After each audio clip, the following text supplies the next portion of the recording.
사랑하는 기쁨의 교회 성도 여러분 안녕하세요. 오늘은 다 같이 우리 에스겔서 18장 10절에서 20절의 말씀을 묵상하겠습니다.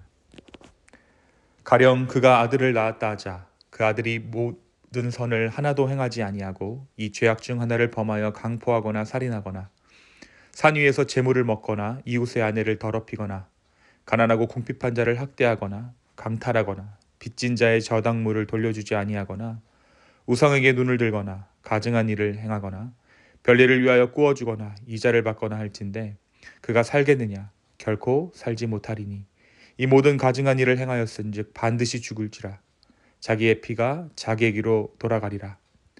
또 가령 그가 아들을 낳았다 하자 그 아들이 그 아버지가 행한 모든 죄를 보고 두려워하여 그대로 행하지 아니하고 산 위에서 재물을 먹지도 아니하며 이스라엘 족속의 우상에게 눈을 들지도 아니하며 이웃의 아내를 더럽히지도 아니하며 사람을 학대하지도 아니하며 저당을 잡지도 아니하며 강탈하지도 아니하고 줄인 자에게 음식물을 주며 벗은 자에게 옷을 입히며 손을 금하여 가난한 자를 압제하지 아니하며 별리나 이자를 받지 아니하여 내 규례를 지키며 내 율례를 행할진대 이 사람은 그의 아버지의 죄악으로 죽지 아니하고 반드시 살겠고 그의 아버지는 심히 포악하여 그 동족을 강탈하고 백성들 중에서 선을 행하지 아니하였으므로 그는 그의 죄악으로 죽으리라. 그런데 너희는 이르기를 아들이 어찌 아버지의 죄를 담당하지 아니하겠느냐 하는도다. 아들이 정의와 공의를 행하며 내 모든 율례를 지켜행했으면 그는 반드시 살려니와 범죄하는 그 영혼은 죽을지라. 아들은 아버지의 죄악을 담당하지 아니할 것이요 아버지는 아들의 죄악을 담당하지 아니하리니 의인의 공의도 자기에게로 돌아가고 악인의 악도 자기에게로 돌아가리라. 아멘. 계속해서 에스겔서 말씀을 함께 묵상하고 있습니다. 어제 본문이었던 에스겔 17장은 두 마리의 독수리와 포도나무에 대한 비유를 통해서 유다 왕국의 정치적 상황과 하나님의 심판을 설명했습니다. 하나님께서는 이 비유를 통해 바로 유다의 왕이었던 시드기야가 바벨론과의 약속을 어기고 애굽과 동맹을 맺으려 한 것을 보여주십니다. 그리고 하나님께서는 시드기야의 이러한 배신 행위를 꾸짖으시죠. 그리고 이로 인한 심판을 예고하셨습니다. 오늘 우리가 묵상하는 에스겔 18장은 개인의 책임과 하나님의 공의에 관한 강력한 메시지를 전달하고 있습니다. 오늘 말씀 18장은 당시 이스라엘 백성들 사이에 퍼져 있던 아버지가 신포도를 먹었으므로 아들의 이가 시다라는 속담을 반박하는 것으로 시작합니다.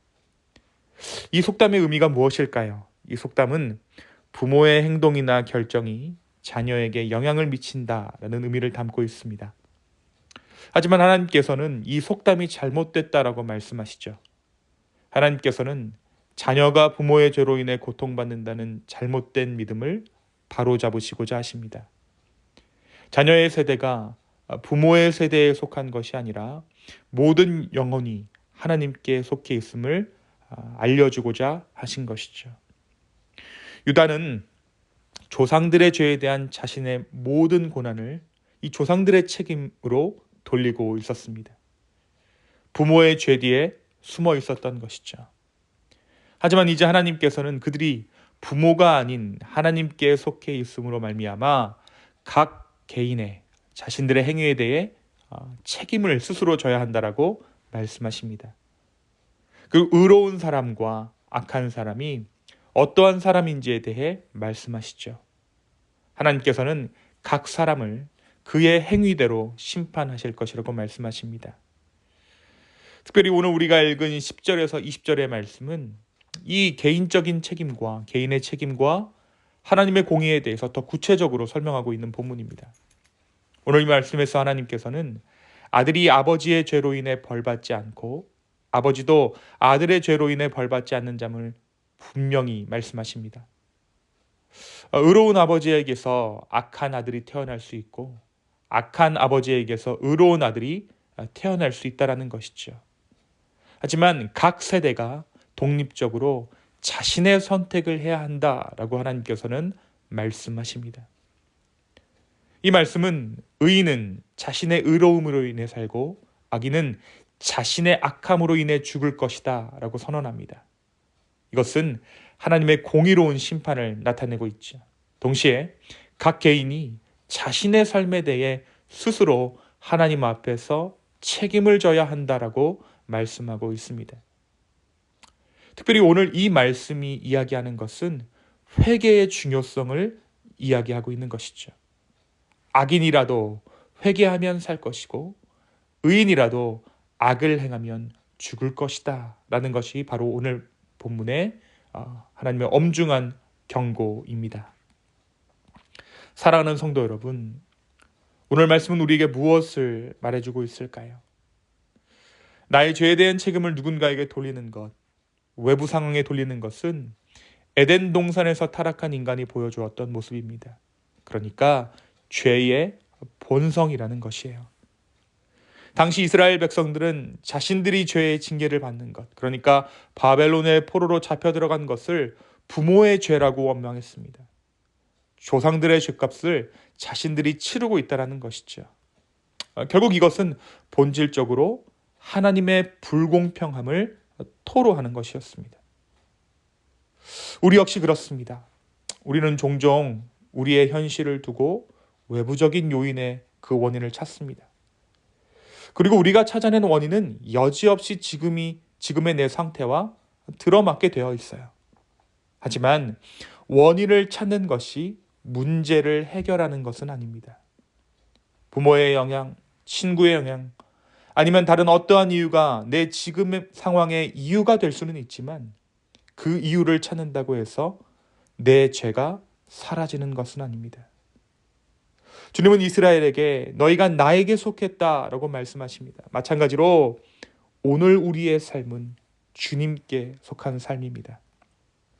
그래서 내 삶을 돌아보고 새로운 길로 나아가는 것은 주님께서 허락하신 나의 몫입니다. 오늘 이 하루 내게 주어진 삶의 책임을 다른 누군가에게 전가하는 것이 아니라 내 몫으로 받아들일 수 있는 저와 여러분 되었으면 좋겠습니다. 그리고 나의 삶을 주관하시는 그 주님께 내 모든 것을 스스로 맡겨드릴 수 있는 저와 여러분 되기를 예수님의 이름으로 축원합니다. 두 번째, 오늘 말씀 우리에게 모든 것을 공히 보고 계시는 하나님의 시선을 보여주고 있습니다. 이스라엘은 억울했습니다. 자신들의 죄가 아닌데 그 죄의 책임을 져야 하는 자신들의 상황이 납득이 되지 않았습니다. 심지어 그들은 속담을 만들었어요. 아버지가 신 것을 먹음으로 아들의 이가 시다. 바로 이 속담이 그들이 주절되던 속담이었습니다.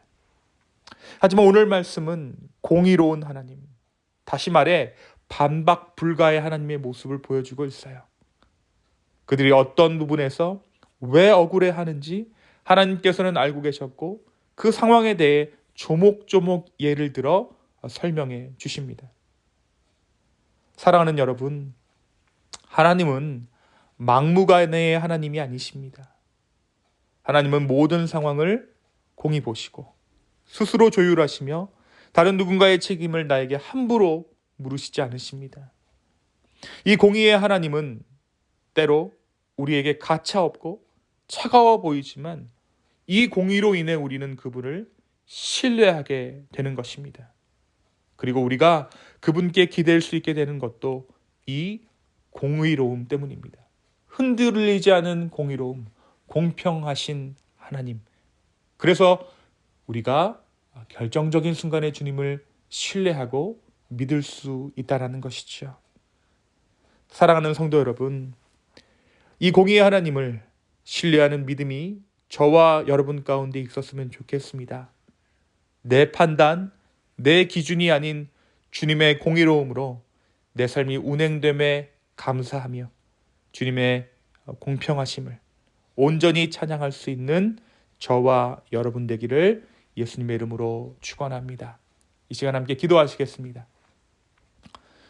주님, 오늘 이 말씀을 우리에게 주심에 감사합니다.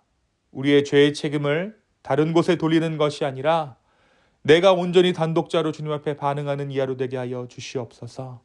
주님 또한 정말 공평하신 그 하나님 앞에 내 삶을 드리며 공의로운 주님 앞에 내 삶을 온전히 헌신할 수 있는 이 하루 되게 하여 주시옵소서.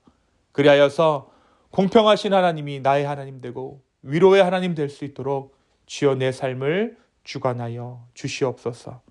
주님, 오늘 이 하루를 주님께 맡겨드립니다.